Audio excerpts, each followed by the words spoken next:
Welcome to another episode of the Read Pile. Today I've got The Black Mirror, and I didn't get this up before the reprint of this came out, so it will have been out for a week or two by the time this video goes up. But I did want to reread this because in all of my shit talking, I give Scott Snyder some shit. I was a huge fan of this.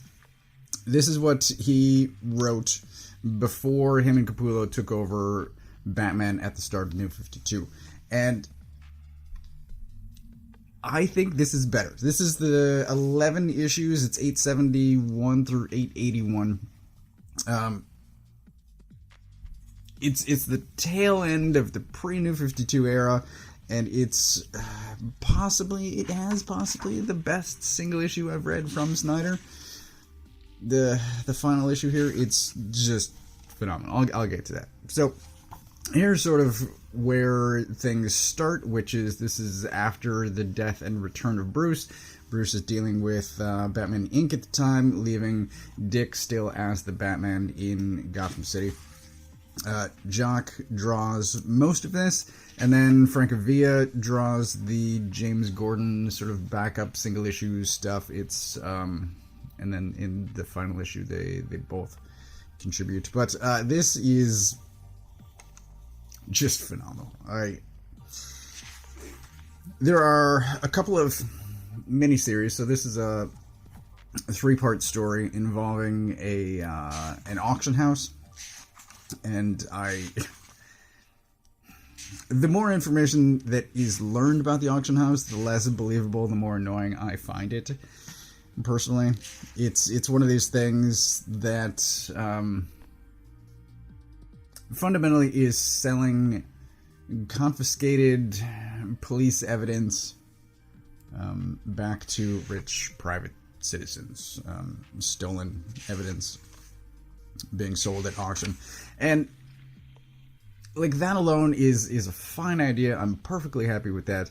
But the fact that it has been operating for years, supposedly, that it operates in multiple cities, and that yet everything that is mentioned is all Gotham related is a minor annoyance. Like, if such a thing did exist, someone else would have mentioned it. Batman would have noticed before now. Like, it's annoying. Anytime these writers add something to a world, the interconnectedness, I think, breaks down somewhat when you add something that supposedly has existed for a long time. Anyway, the auction house is, as I said, annoying to me, but it's a otherwise fine story. We then get to a Zuko's daughter storyline, which is actually really well executed. I have no problems, I don't think, with that one. This is the start of the James Gordon. You can obviously see the difference in art. Francavilla, I think I last mentioned in Afterlife with Archie, possibly. Still just as phenomenal of an artist. I love his work. Yeah, this is the James storyline, and I guess I never really paid that much attention to James. I suppose my focus was always on the big name villains, but this, like, it's so well written. It's so tense, and there's a mystery at the heart of it, and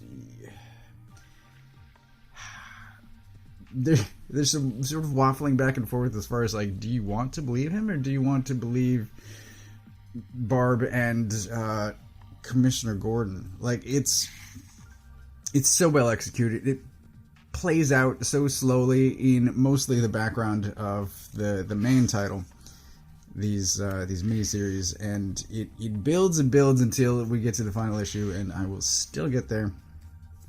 There's a Red Robin, and it's just so well done. It's so incredible.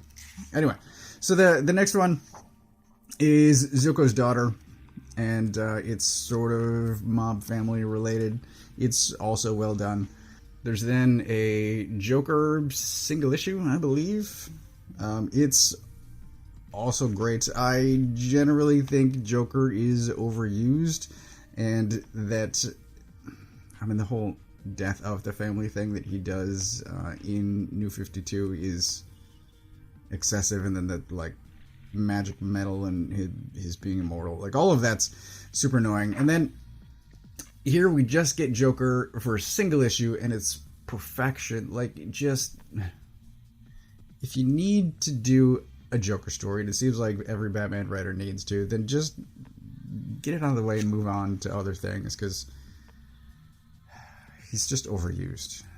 Anyway, the Joker issue is really kind of James related again, and then we get to the final James issue, the final issue of this collection, and coming to a head of James versus Barbara, and then Commissioner Gordon and Dick.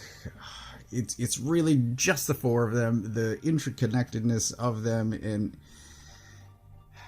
it's so incredible. It's so well executed.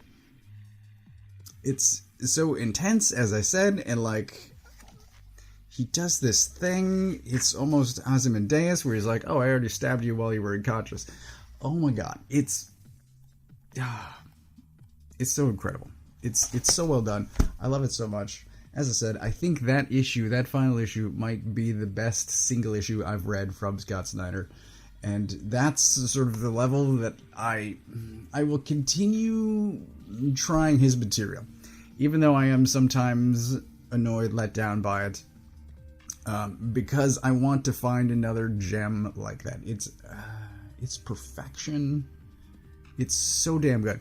If you have this, I recommend rereading it. If you don't own this, it should be available now, and I recommend grabbing it. It's 11 issues of great Batman, and one of those is one of the greatest. It's the most memorable to me, even all these years later. Like, it's even better than I remember, which is rare. It's just a perfect issue.